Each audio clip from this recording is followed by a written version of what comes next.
the creative journey.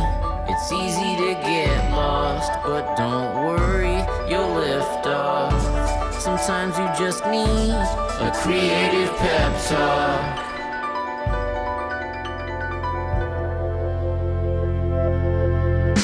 What do you do when things dramatically change and there's not enough work to go around, or you hit a slow patch or a rough patch and the scene is different and things just are not working on the outside? Things are slowing. There's no opportunities. There doesn't feel like there's enough jobs to go around. What do you do? In this episode, I'm going to share a game-changing shift that allows you to take control of your creativity and keep going even when others have taken the ball and gone home. It's a way to rise up above external forces and keep your creative discipline strong. At the end of this episode, I'm going to share an exercise called Rules of the Game that helped me find a well of creative joy that I can access whether anybody else is giving me permission to create or not.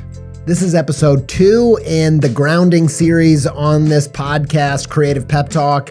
If you like what you hear, you can go back and listen to episode 486 and listen to the first episode of the series, but they are all designed to work as standalone as well. So you're welcome to just tune into this one. For now, let's talk about the game-changing shift that changed my creative perspective forever.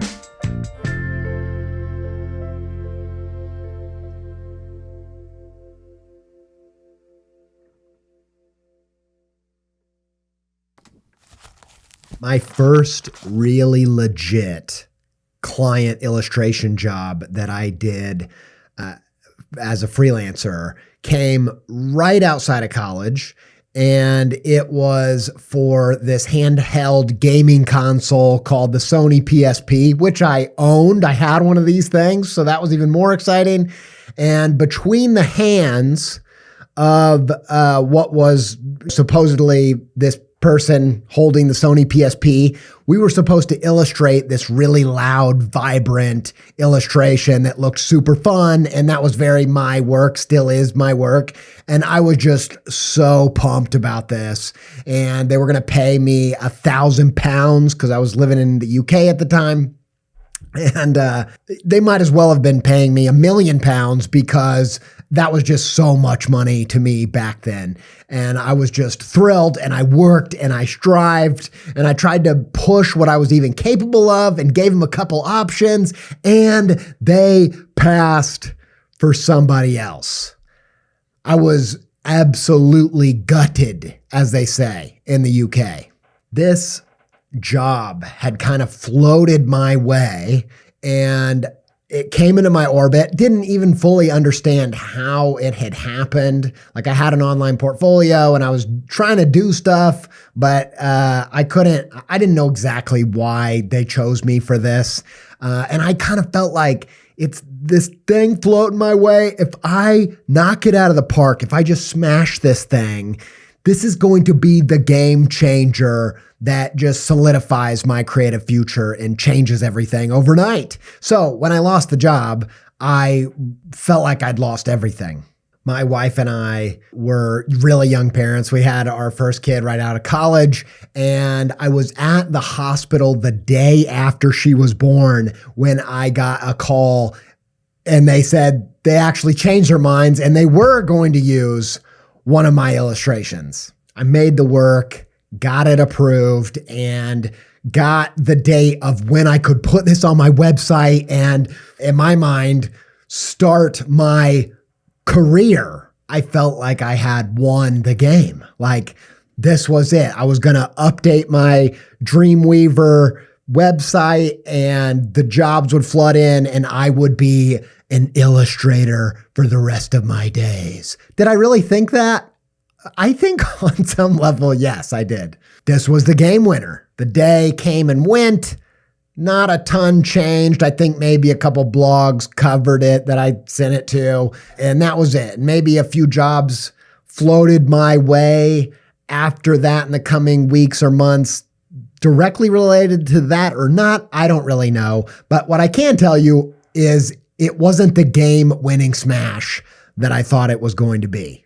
Over the next few years, a few different jobs came over, floated my way, and I every single time thought, if I play my cards right, if I just freaking smash this and spike it down, that this thing could be the game-changing, game-winner illustration job that kind of sets me up to have this career locked in for a lifetime. Of course, none of those illustration client jobs ever really were that. And even as I diversified my practice with other opportunities like talks and podcasts and having a few guests that felt like game-winning, game changers, or book deals that felt like this could be the thing that changed everything, or talks that I thought like this is going to be the winner. This is going to be the smash. I just have to knock it out of the park. This is going to be the big one. I thought this so many times, but none of them ever really were. Sure, some of them felt like a bit of a slam dunk in the moment. Some of them had a bigger impact than others.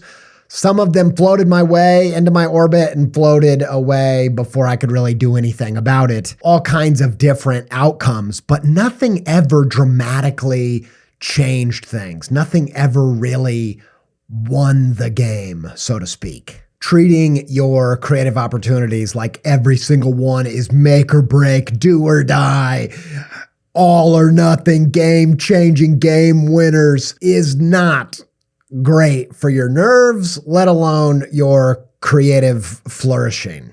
Eventually, approaching my practice like this just left me burnt out, and I was forced to take a different approach. And eventually, I treated those big, scary jobs like everything else, like the other jobs I was doing or the stuff that I was making for myself for the podcast. I ultimately shifted my perspective to try to make the job fun. Now, I'm not always successful at this, but this shift has been the real game changer. For years, I had smashed these jobs like balloons that had floated into my orbit, and I'm playing some kind of creative balloon volleyball and just smashing it back every single time, just trying to crush each and every opponent and win the creative game. But as I was forced to take a different approach, I realized that things actually worked better when I didn't treat them this way. And in fact, I started feeling like maybe this isn't some balloon volleyball, but more like a game of keepy-uppy. If you're a parent with little kids, you probably know about the Australian cartoon Bluey. I think it's still the biggest streaming show, I don't know, of all time, or at least right now. It's a great show. I'm a huge fan. And one game they play on the show is called Keepy-Uppy, and it's with a balloon. Even just the name says it all. You know the point. The point of the game isn't to win the game. The point of the game is to continue playing. It's to keep the ball up in the air, keep the balloon afloat without touching the ground. On several occasions and interviews, and maybe even in his book, I've heard Judd Apatow, the famous comedy filmmaker, say that he's not really interested in making groundbreaking cinema. He was never trying to change the game, so to speak. But what he was trying to do was make movies that he loved, that were successful enough to keep being able to make movies. At some point, he also realized that the name of the game when it comes to creativity isn't winning, but continuing play.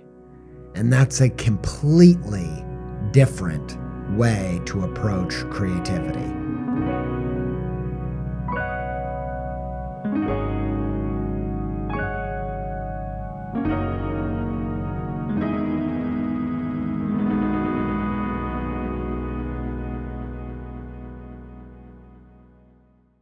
So there's actually a name for these two different types of games. They are called finite games and infinite games. So finite games, the purpose is to win the game, to beat the game, to complete the game. Whereas an infinite game, the purpose is to play. The purpose is to keep playing, to keep it going. And in this episode, I'm making an argument to say that creativity is primarily an infinite game, and approaching it that way may lead to better results. It definitely has with me, because when I play creativity as a game to win, I often defer my joy and enjoyment until I've got the reward. I see the point of making as getting to a future destination rather than the point of making is to enjoy making. And in fact, before I ever wanted to make this a career, the reason I wanted to make it a career was because I like to make stuff. And as soon as I got on this treadmill of making stuff for clients and trying to reach this pinnacle of success where I had won or I had achieved what I needed to achieve to be part of the club, I quit enjoying the process. For the longest time in my creative journey, my motivation, my dopamine that I got from the journey of making creative things came from chasing a goal, chasing something to achieve out there on the horizon. But eventually, this became problematic because I wouldn't enjoy the road trip to getting into any of those places, or I was just struggling to really see any really juicy, exciting goals that seemed worthwhile. And I realized that I could get that hit, that excitement from not the chase of a goal, but the chase of trying to do something interesting in the creative work itself. And that the intrinsic motivation of trying to achieve creative things in the work was something I could do whether anybody else gave me permission or an opportunity to do so at all. I was actually not bound to wait around for those things to flow into my orbit. I could just play the game all by myself and be pretty much totally satisfied. I was telling this to my buddy, Colin Rigsby, who is a musician, and he said that it reminded him of the philosopher Albert Camus, who talks about rethinking the story of Sisyphus from ancient times. You know, the guy who was cursed by the gods to perpetually, forever roll the boulder up the hill, and then it would roll back down and do it all over again till the end of time. And Albert Camus was famous for saying, what if Sisyphus loved this? What if he was happy? What if he was having a blast? What if he loved doing this? That would be a game changer. And this can be true for your creative practice. In fact, before you ever thought about doing this work for anybody else, the reason you wanted to was almost certainly because you loved doing it for its own sake. And so if you've got to a place where you feel like your game has been ended because there's nothing floating your way, maybe you need to get back in touch with the fact that you have everything you need inside of you, in your own hands, to play this game by yourself. And side note, when I made this shift in my own practice, I started to create my own opportunities. I started to create an independent practice that was not as dependent on other people bringing me jobs. Things like my online shop or this podcast. And not only that, the work that I was doing for the love of the work was so much better that the opportunities got better too. That was the true game changer.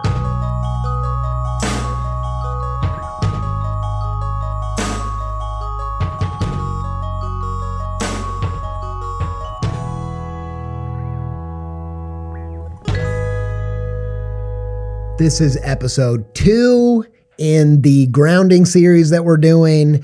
Episode 1, which is episode 486 of this podcast. It was called How to Turn Your Frustrations into Fertilizer in 2025. And we explored in that episode, what do you do when perhaps creatives are being forced underground? And how sometimes it's necessary to continue your work underground.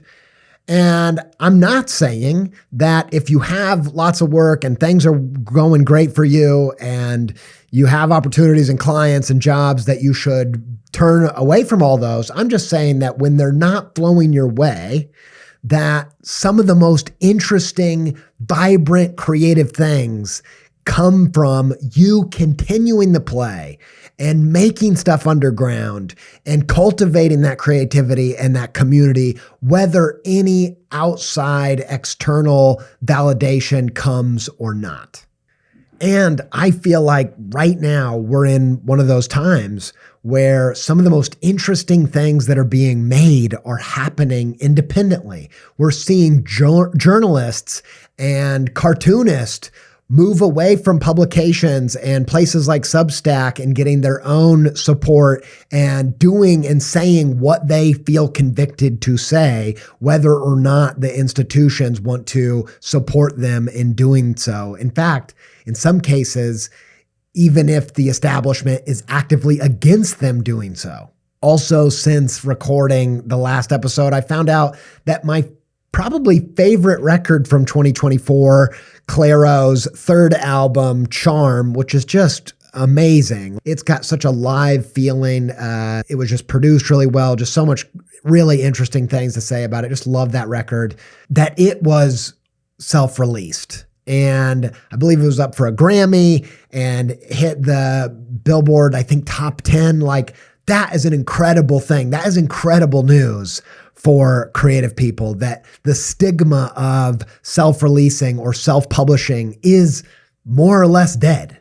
And that puts more power in creative people's hands today than we've seen in a long time. The point and purpose of this second episode is to continue on that by saying, perhaps if the lack of jobs or opportunities or vibrancy of your scene is got you down, that perhaps you need to make a shift from a finite game perspective where you're constantly trying to win that next thing and achieve that next goal, and shift it to a intrinsically motivated infinite game that you can play whether anybody else says you can or not. And so what do you do when things get slow, or your scene or market or genre has hit a rough patch and things aren't floating your way? You start a solitary game of keepy uppy. You figure out, what game am I playing? What is the game within the game? And you define it and outline it, and you get playing on your own and finding the joy within that as the motivating factor in your creative practice. You do what Percival Wilde was getting at when he said that every great art conceals an even greater art. And so maybe you're an illustrator, maybe you're a designer, maybe you're a filmmaker, maybe you're a musician, whatever kind of creative work you do, there is a game within the game. There is a game beyond the industry. There's a game beyond even writing a song. There is something to go after and to achieve, and a balloon to keep up in the air to see if you can continually keep that thing going. And that's what we're going to talk about next. Let's talk about figuring out the rules of your game.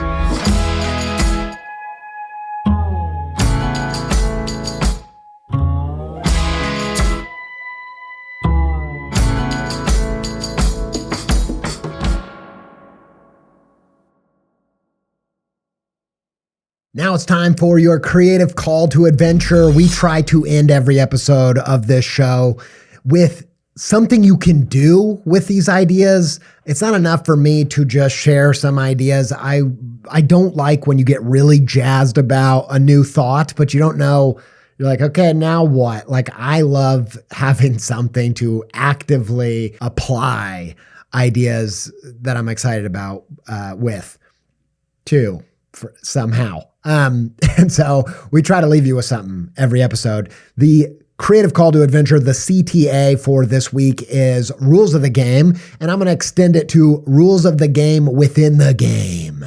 What is the game within the game? Now, the idea of infinite games and finite games, I believe this comes from a bloke named James P. Carse, I believe it is. Yeah, he has a book called Finite and Infinite Games. Simon Sinek went on to write a book called The Infinite Game, which applied these ideas to business and leadership. But they also appear in people's work like Austin Kleon and Stephen Pressfield, not by name, but by theory.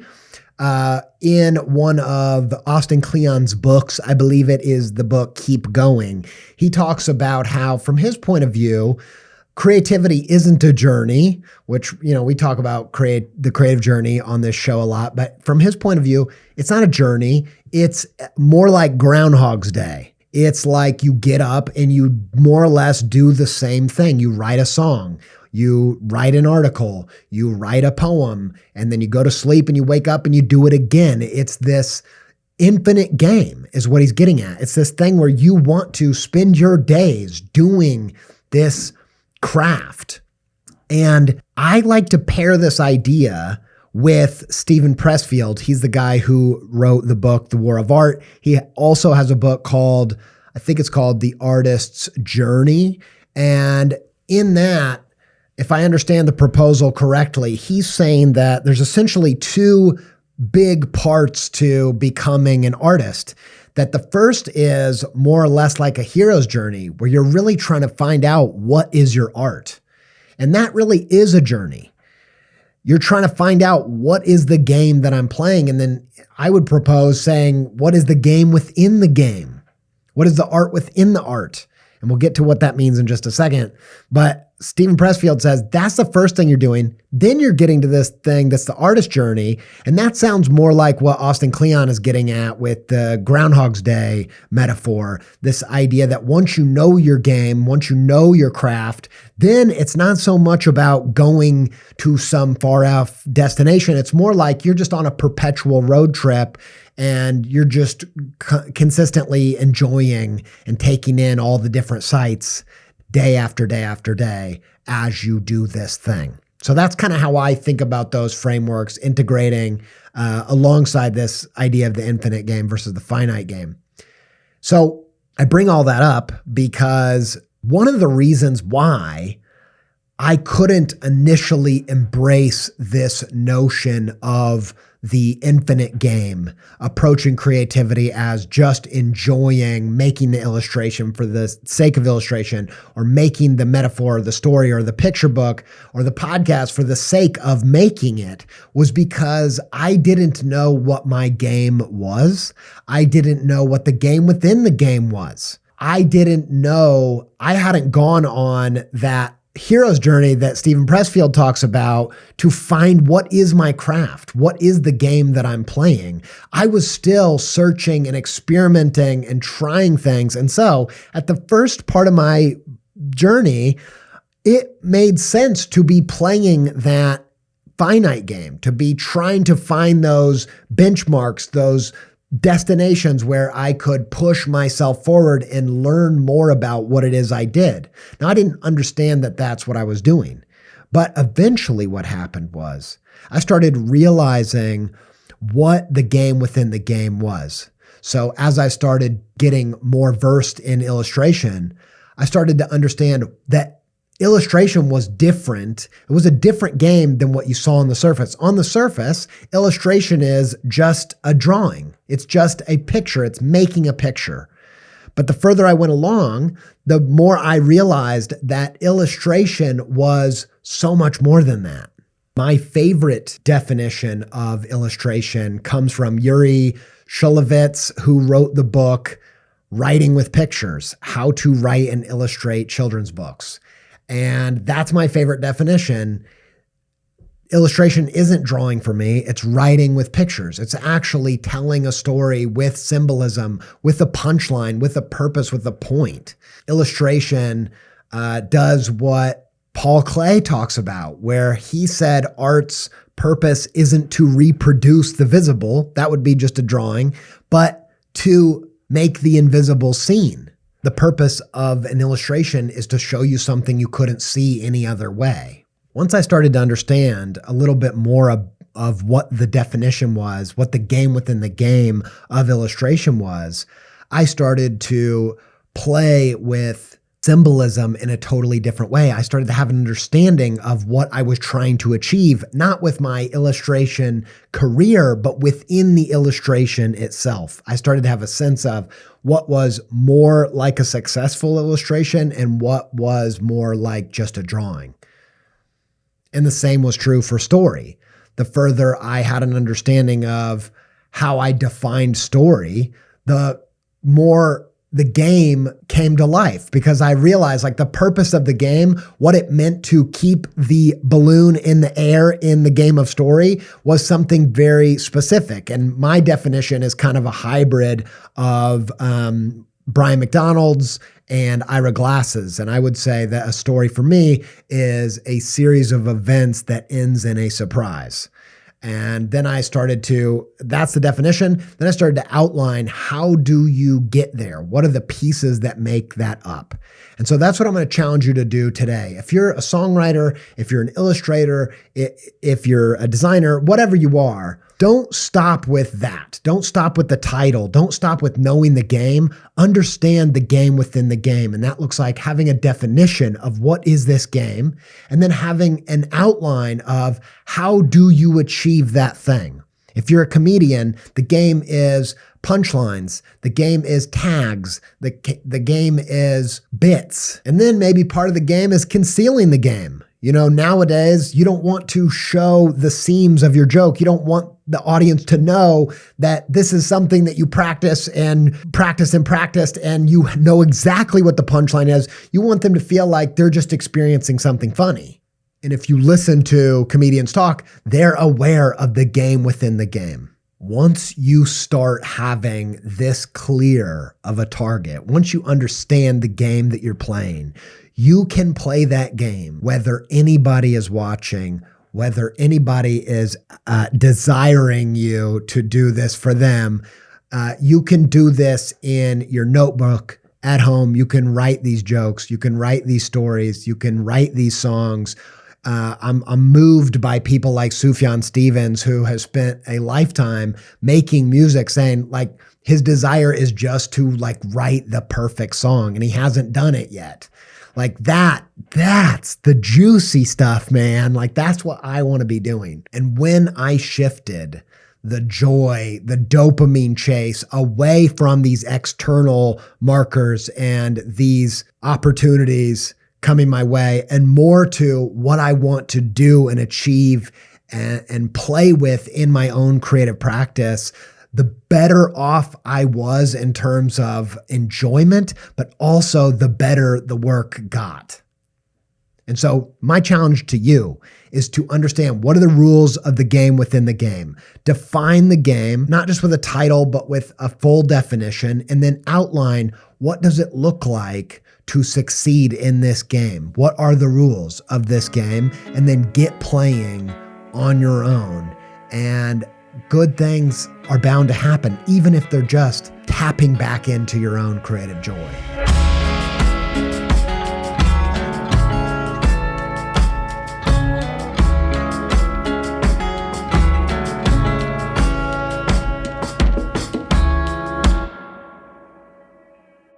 this episode really lit you on fire for your creative work, even if things are cold on the outside in the market. It definitely lights the fire for me. I get so excited talking about this stuff. It's funny, like looking back, and I'm thinking about when I was more in a finite game perspective, like it was hard sometimes for me to get myself to do the work, to write the story, to make the pitch, to make the illustrations, whatever. And now the challenge is much more like seeing it through after I've made it. The writing of the story is so satisfying that it almost feels done before I even pitch it or put it out. And although that's a different challenge, it's one that I much prefer, because not only is it just more enjoyable and a little bit more in my control, it's also just putting the joy where I think it needs to be creatively. And so I really hope that you find the game within the game, and you get super jazzed about making stuff again, regardless of what's going on out there. And if you want to join us and talk about this series, we are going to meet the last week of January. We have a group that meets. They are supporters of the show on either Patreon or Substack, and you can find the link to those in the show notes. If you become a supporter, you can show up and join our virtual meetups, our creative pep rallies that we do at the end of every month. They are super fun, and they've become this place to apply these ideas to your own creative practice. Sometimes, no matter how much I try to give different examples or give different applications, it can just be really hard to translate these ideas to your own practice. And it can be useful to hear other people and their questions and their applications as well. And so we get together, we try to support and celebrate each other's wins, work through some of the obstacles, and talk about what future episodes could look like as well. It has just become such a fun part of making this podcast. I hope to see you there. Massive thanks to Sophie Miller for editing and co-producing the show. Thanks to Connor Jones of Pinning Beautiful for the audio editing and the sound design of the show and the video production as well, now that we have started to release these episodes on YouTube. So if you like consuming stuff on YouTube better than just audio, go check us out on there. We're Creative Pep Talk as well. That's our channel.